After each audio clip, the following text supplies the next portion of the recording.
Yung isa sa mga broadcaster ng Dallas hindi na nakapagpigil. Sinabing si Harden ay hindi si The Beard, hindi rin siya yung system, siya yung problema. Ang sunod ngayon na makakalaban ng Clippers, Memphis. 1-8 ang record nila. So merong mga nagalit nung last episode na kinumpara ko yung Clippers sa Dallas nung last season nang dumating si Kyrie. So si Kawhi na mismo ang nagsabi, meron silang 4 na players sa loob ng court na sanay din silang nasa kanila ang bola. Inaayos pa nila yung rhythm. Kung makikita, ganun din ang nangyari sa Dallas dati kina Luka at Kyrie noong nakaraang season. Hindi pa alam kung sino ang titira ng last shot, nagkakahiyaan pa. Yun ang inaayos ngayon ng Clippers. Sa report din at sa stats, bumagsak ang offensive at defensive rating ng Clippers mula nang dumating si James Harden. Ang worst game nila yung Dallas, natambakan sila ng malaki doon. Sinabi rin naman ni Kyrie sa interview, mafi-figure out din naman ng Clippers yung pag-i-struggle nila.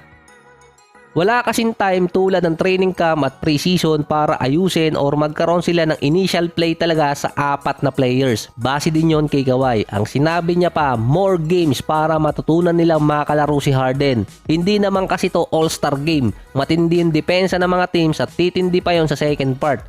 Doon malalaman pa ni Kawhi kung saan part ng game pwede siya makatulong para manalo. Based naman kay Coach Tyronn Lue, hindi pa nagpipit yung small ball lineup nila, i-retain pa rin niya yung 5 hanggang sa kaya na posibleng maging maganda yung resulta. Yung balanse ng team yung problema doon sa Clippers. Ayon din yan kay Kawhi. 4 na players, sanay na nasa kanila yung bola, may average si James Harden na 14 points, 5 rebounds at almost 5 assists per game. Pili pa yung mga tira niya, 54% sa field at 50% sa 3-point area. 2 out of 4 kada game. Sa huling 3 games pa ni Harden, meron siyang 3 attempts, walang field goal made sa 4th quarter. Si Kawhi nasa 3 attempts lang din at 1 per game. Bago dumating si James Harden, at least 5 attempts per game si Kawhi. Sa last quarter, siya ang nagtitake over doon, kasama si Paul George.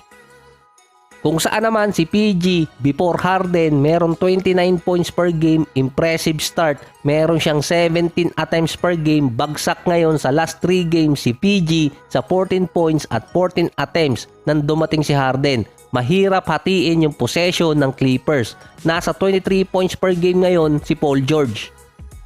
Sinabi din ni Paul George sa interview, 4 sila naging superstar at kailangan merong magsakripisyo sa kanila na laging i-address yung biggest man sa room. Iisa lang yung basketball or bola. Kailangan nilang matutunan paano hatiin yon at yung opportunities, kailangan pa nilang mag-commit para sa isang goal. Makita naman base sa stats, si Paul George ang isa sa nagsakripisyo na yon. Bumaba ang kanyang scoring sa last 3 games. Running for MVP discussion sana si PG kung tuloy-tuloy yon.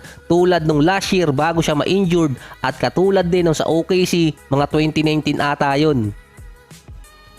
So marami na rin nagsasabing hindi na effective ang super team ngayon. Ginawa na ng Lakers na marami silang kinuha na former all-star at superstar post-prime na. Hindi sila pumasok noon ng playoffs. Ginawa rin ng Brooklyn, 3 superstar, hindi naging effective. Lumipat si KD sa Suns kasama si Booker at CP3, hindi rin maganda yung ending. Ngayon ang kasama ni KD, si Bill at itong si Booker. Nakatulad din ni Damian Lillard, nang malipat naman sa Bucks, nag-i-struggle pa ngayon. Yung super team or yung superstar na nagsama sa isang team, nasa late 20s kasi dati or nasa prime pa talaga sila kaya maganda yung ending. Hindi tulad ngayon, nasa post-prime na katulad ng Clippers, pero yung kina Harden, Kawhi, PG at Westbrook, may laban pa naman yun kung ilalagay nila yung isang player doon bilang off the bench player. Ang kalaban talaga daw ng Clippers ay yung sinabi ng isang broadcaster dahil sa ego. Dahil ang pinatamaan talaga doon nitong broadcaster ay yung ego ni James Harden. Si CP3 nagawang 6-man ng Golden State. Si Harden naging 6-man din naman sa OKC dati. Si Westbrook naging 6-man din sa Lakers. Maganda naman yung naging result. Kahit si Joel Embiid ng Sixers hindi matatawag na may ego. Nakakasama niya si Ben Simmons, si Harden, si Butler dati. Problematic pa si Tito Jimmy sa mga ka-teammate na napuntahan niyang team. Pero naging BFF yun ni Joel Embiid. Naging maganda pa ang start ngayon ng Sixers dahil walang player di umano ang may ego or ma-pride sa team nila. Kaya nga sabi dati ni Kenny Smith, tanging si Steph lang ang superstar na makakalaro ng maganda na may kasama mga superstar na merong ego. Dahil si Steph ay walang pride or hindi ma-ego katulad nung iba mga superstar. Ganon din kasi ang ginawa ni Embiid kahit si Nikola Jokic. So far, ang Clippers ang may worst road record, 0-5. Iba naman niya siya sa Golden State last season na hindi mo malaman kung anong problema. Nananalo naman ang Warriors sa home court nila, hirap sa road. Ang Clippers at least alam pa yung problema ngayon na pwede pang maayos.